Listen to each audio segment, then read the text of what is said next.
Good morning, folks. This is Dave Bash with Marathon Coach.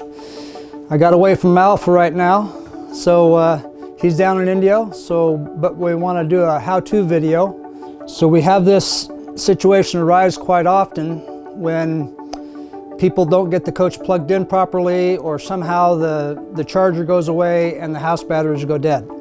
If the house battery voltage goes down below 20 volts, then the charger turns off, and then they'll keep going down and go dead.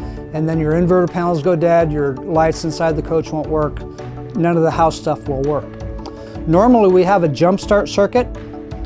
On the side dash up here, there's a jump start button. That solenoid, when you press the jump start, only goes one way. It only goes from house to chassis. If we have to go back the other way, that won't work that way.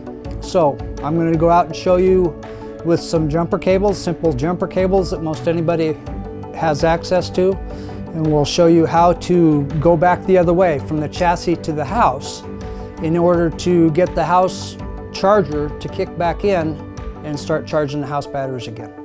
So now we're out here in a newer X3 model chassis, and we've got the chassis batteries here, which in our certain situation we're talking about are still up and running. They'll still start the engine, but the house batteries have gone dead.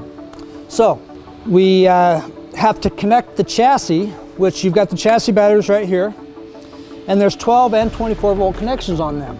So what we're trying to do is get the chassis connected to the house, and there's a couple different ways to do that.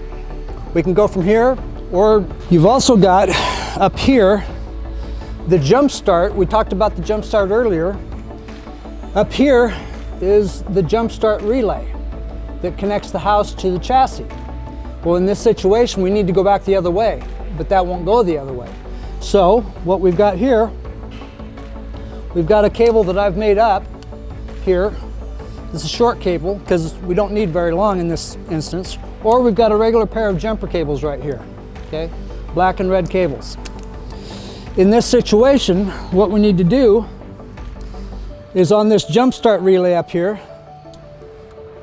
we need to connect those two studs up there.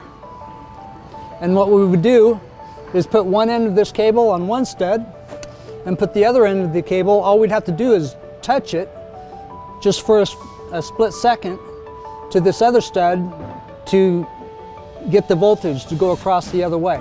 And we'd most likely want to do this with the engine running, because that's going to be up around 28 volts with the engine running. And then that would be enough to get the house back up and running, let the charger kick in, or the alternators on the engine kick in and start charging the house again. Whether you use a made-up tool like I've done here, or a regular pair of jumper cables. And when you're using the jumper cables, you only need one side of the cables. Like you either pick the red side or the black side, and you're going to just, all you have to do is connect those 2 points on that jump start stud, and that'll get you back up and running.